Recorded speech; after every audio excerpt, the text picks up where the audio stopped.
Saudações, hoje não tão acadêmicas assim, mas em tempo, né? Em tempo. Estamos aqui com St. Patrick's, padroeiro aqui da sorte, né?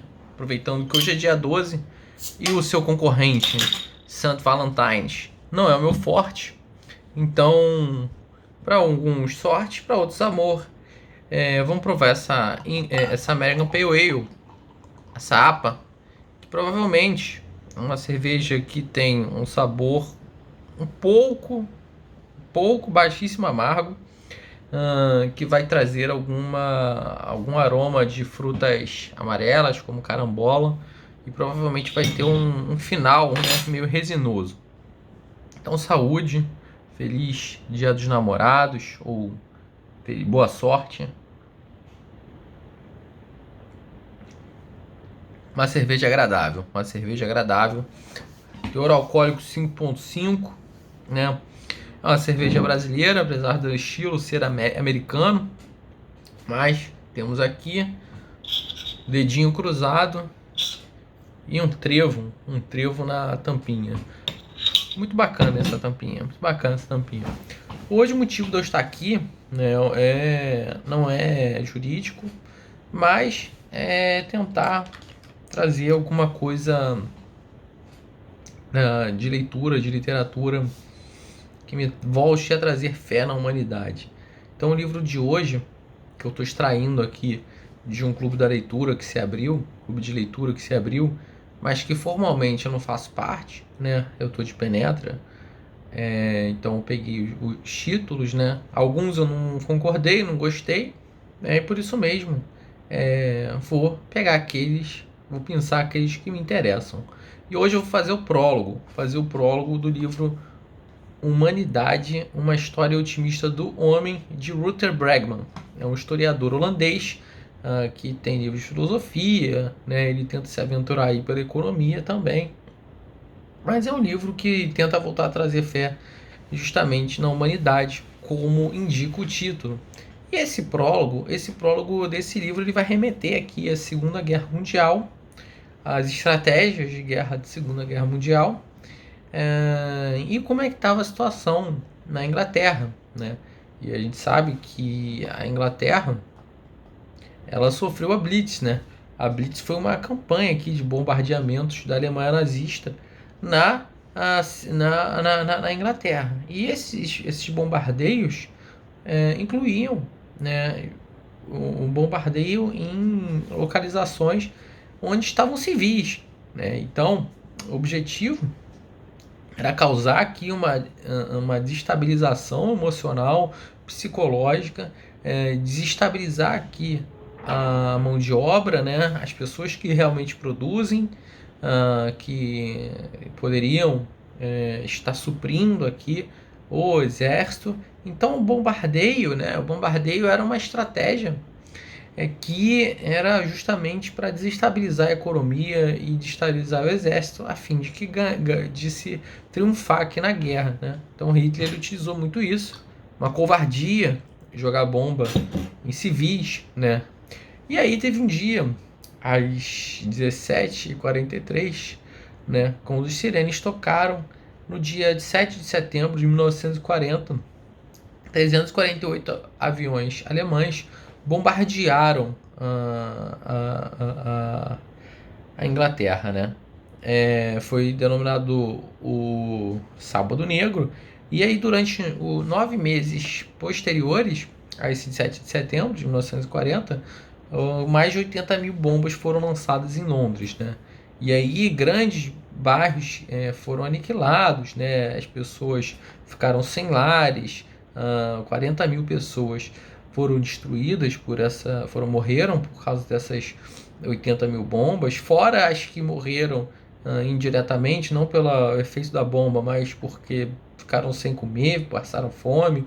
Só que aí, o ponto que traz atenção aqui nesse prólogo é o efeito que isso causou, né? E as pessoas, ao contrário do que poderia se imaginar, segundo esse relato, segundo esse texto, né? Elas não ficaram ensandecidas, não ficaram melancólicas, ansiosas, Pelo contrário, aqui houve uma união, né? Um psiquiatra canadense, em outubro de 1940, John McCurdy, ele foi a um bairro pobre que mais foi atingido no sudeste de Londres, né? Tava uma verdadeira colcha de retalhos, e o psiquiatra foi lá justamente para avaliar, né, se as alas estavam ocupadas, como é que estava ali o clima, né, e o que o psiquiatra viu? Ele viu a cidade normal, né, garotinhos brincando nas calçadas, consumidores indo a compras, policiais coordenando o tráfego com o tradicional tédio, né, de um policial, de apitar a sirene, mandar para a esquerda, mandar para a direita, né? E ninguém ali, lógico, olhava para o céu com medo de uma bomba ou olhava para o céu com um trauma, né? Mas houve esse efeito estranhamente reverso, né? Que não abalou aqui as pessoas nesses meses de Blitz, né? E aí o tradicional humor britânico, né? Ele consegue exprimir de uma forma tão clara o clima das pessoas, né? E aí, mais uma vez, eu ressalto, o texto aqui não fala se isso é algo como se tentasse se colocar uma fantasia, uma máscara sobre o verdadeiro sentimento. Mas esse psicólogo perguntou às pessoas se estavam com medo, e aí as pessoas responderam não. Se a gente estivesse com medo, qual a diferença nos faria, né? Isso também foi observado, né, em cartazes, donos de lojas colocando em cartazes escrito assim: estamos mais abertos do que o normal, né? E os pubs, tradicionais pubs, e quando falo em pub, desperta aqui uma sensação, tem um gatilho alcoólico aqui que me faz eu tentar dar um gole. E a cerveja, quando ela vai oxigenando, né, ela consegue trocar esses aromas aqui, vai ficando um aroma, vai se revelando, né? O primeiro gole nunca é o gole que tem que ser considerado. É igual o exame de urina, né? Descarta o primeiro jato. Continuando após essa deselegância, os pubs estavam escritos nas suas portas, nas suas cartazes, que nossas janelas foram destruídas, mas as nossas bebidas continuam ótimas. Entre para experimentar, né? Então, observa-se aqui que Hitler não conseguiu o que queria, né? Não conseguiu o que queria, porque não conseguiu tirar essa vontade de viver dos britânicos, né? Não conseguiu tirar o psicológico deles, o convívio deles, né? E aí eles foram reagindo, né? E não houve nenhuma devastação mental, né? As alas psiquiátricas continuavam vazias, né? Então essa reação, né, que na realidade é algo curiosíssimo, né? Mostra aqui uma resiliência, né? Uma antifragilidade da natureza humana, né? Além disso, o autor ele menciona que quando a guerra acabou, né, muitos dos ingleses eles sentiram saudades do tempo das blitzes, porque nesse tempo, e olha que profundo, né, ninguém se importava aqui com convicções políticas, com o fato de alguém ser rico ou pobre, então foi algo que realmente nos uniu. Foi algo que realmente nos uniu. Eu vou comentar daqui a pouco, tentar fazer um paralelo, né, com a nossa situação atual. Mas essa situação de pânico, ou que deveria haver pânico, a situação de iminência de morte, né, causou essa empatia, essa aproximação que nunca antes foi vista.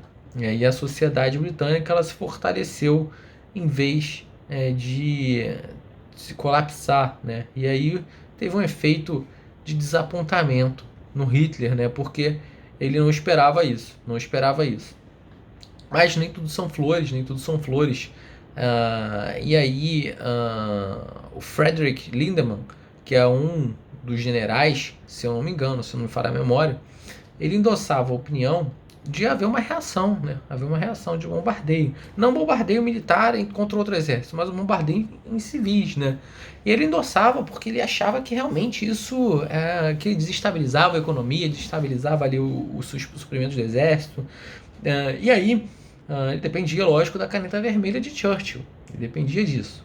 E ele teve que convencer Churchill de que realmente aquilo ali desestabilizava. Só que ele não conseguia, empiricamente. Então, óbvio que ele, mesmo não havendo evidências aqui de abatimento moral das pessoas que foram abaladas, que foram bombardeadas, né, esse Frederick Linkman, ele ignorou essa contestação inequívoca, né, e tentou e escreveu uma carta para o Churchill dizendo que esse bombardeio aos civis, né, teria um efeito possível de desestabilizar ali a moral, né?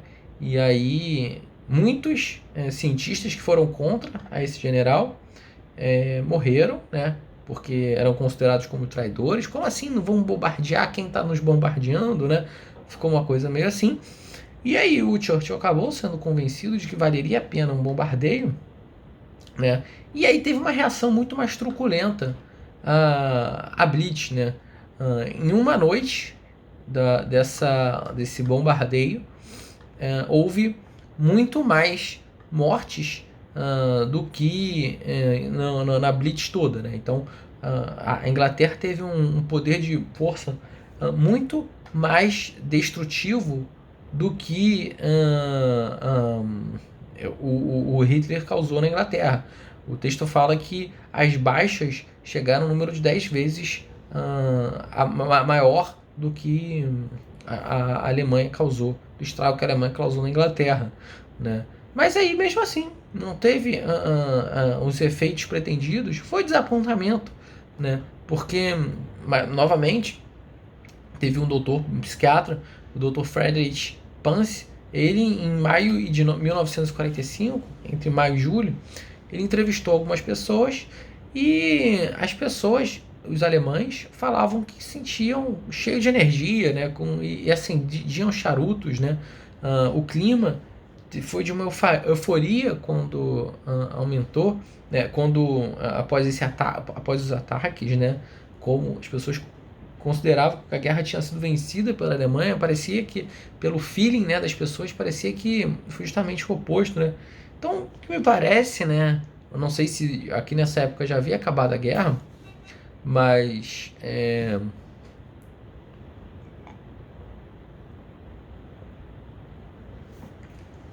as pessoas relatam justamente o efeito oposto, né? E aí o humor não tão comparado com o humor britânico, né? Mas que é um humor alemão, colocava na porta, na fachada do seu comércio, que ali vendia, o comércio estava aberto e vendia-se manteigas derretidas, né? Enfim, um humor que não se compara ao britânico, mas que a gente pode pegar a estabilidade mental da pessoa, a sanidade da pessoa, e comparar. As pessoas, elas estavam, se não estavam bem, elas estavam pelo menos fingindo muito bem que estavam bem, né? E esses bombardeios foi um fiasco, né? Fortaleceram aqui a economia e também fortaleceram o suprimento da guerra. Segundo os estudos, né, entre 1940 e 1944, aqui a produção alemã de tanques se multiplicou por 9 e a de aviões de caça se multiplicou por 14, né? Então, houve um efeito contrário, né? Talvez as pessoas ficaram mais motivadas ou teve um sentimento ali. Não entra nesses detalhes do texto, mas assim, a gente pode visualizar, né? Quando você está sendo atacado, pode acontecer uma motivação maior para você produzir mais coisa e tentar reverter a situação. Ou realmente é isso mesmo, as pessoas eram bombardeadas e ficavam cada vez mais essa sensação de união, essa sensação de patriotismo, e tão reforçada aí por Hitler, talvez isso tivesse contribuído justamente para o aumento de produção. Mas o que se destaca aqui realmente é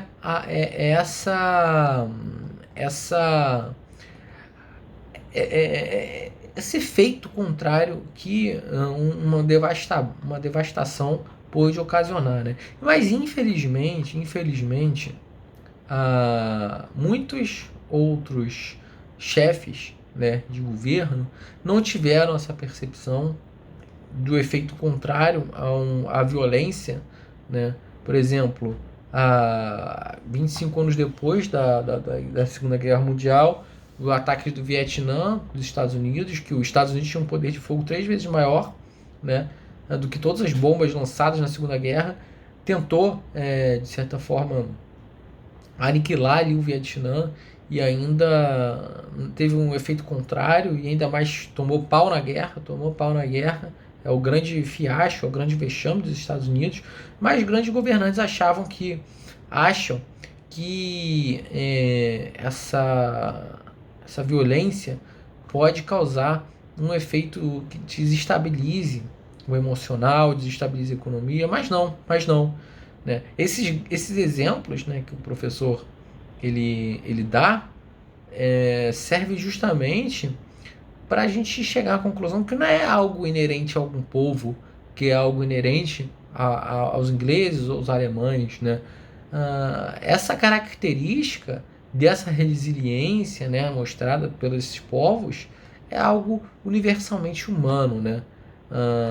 Apesar de Hitler, Churchill, Roosevelt, Lindemann, todos aqui se emocionarem no sentido de concordarem por atacar, né? Sentir essa emoção e tentar revidar, né, um ataque com outro ataque, eles ficam presos nesse mesmo círculo, né, de que não realmente é inefetivo, é ineficaz em ataques como esses, porque não vai destabilizar o outro lado, né? Pelo contrário, isso vai gerar um sentimento de união, isso vai gerar um sentimento de motivação para que as pessoas tentem continuar vivendo, né? Algo me chama a atenção, que parece uma sensação de que quando você está ali na guerra, né? Ainda bem, talvez a minha geração aqui nunca teve que viver uma guerra, nunca tenha passado por isso, mas algo parece que me diz que essa noção de que tudo pode acabar amanhã, né? Alguma bomba pode explodir amanhã, essa tensão vivenciada, isso pode causar na natureza humana algo que seja bastante benéfico para um convívio mútuo, né? Para uma coexistência. Você acaba por pensar que não vale a pena tentar passar a perna em outra pessoa, né? Não vale a pena você se rebelar com alguém. Se você tem 24 horas a partir de agora, né? O que você vai fazer em 24 horas, né? Provavelmente você vai selecionar só as coisas boas para fazer, né? Provavelmente você vai querer abraçar a sua família, você vai querer tentar comer alguma coisa legal, né? Aquela questão do quando você vai morrer, quando alguém morre lá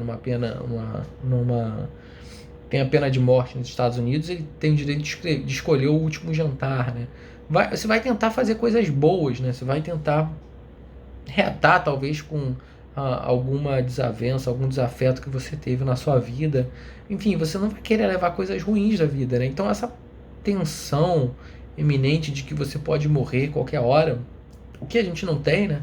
Que é justamente o contrário. Quanto mais tempo passa, né? A gente percebe que nossa expectativa de vida está aumentando, a gente vê soluções, vê remédios, vê cirurgias, vê a medicina evoluindo, e isso nos dá muita segurança, né? Parece que isso tira algum ônus de nós tentarmos fazer coisas boas, de tentar aproveitar o nosso tempo, né? Já que a gente tem algo mais elástico pela frente, né? Idades mais elásticas pela frente, faz com que a gente eventualmente possa não querer aproveitar o que ainda nos resta, né? E aí, essa lição, ela, nesse prólogo, é bem relevante para demonstrar que não está nada perdido, né? A natureza humana, ela reage de formas surpreendentes, né? Apesar de eu não ter visto nessa pandemia, ou pelo menos recapitulando e reafirmando a minha premissa, eu não vi, né, algo com tanta intensidade, com coisas benéficas, do que eu vejo notícias trágicas, do que eu vejo pessoas não sendo solidárias, pessoas em festas, e isso me traz muito desconforto e muita desesperança, né? Mas apesar disso, eu tenho uma ponta de sentimento que existe justamente o contrário, e que não é ressaltado pelas grandes mídias, justamente porque não traz um retorno financeiro, um ibope grande, que é justamente questões inerentes à solidariedade, à compaixão, que muito é vivenciada, né, em época de tragédias como essa que nos acomete hoje em dia. Então eu quis trazer essa leitura para variar o repertório e também para refletir sobre situações que nos afetam, que nos fazem sentir humanos, né? Então, aproveitando uma situação que nos faz sentir humanos, é óbvio que eu precisaria terminar esse vídeo com um gole, saúde e paz.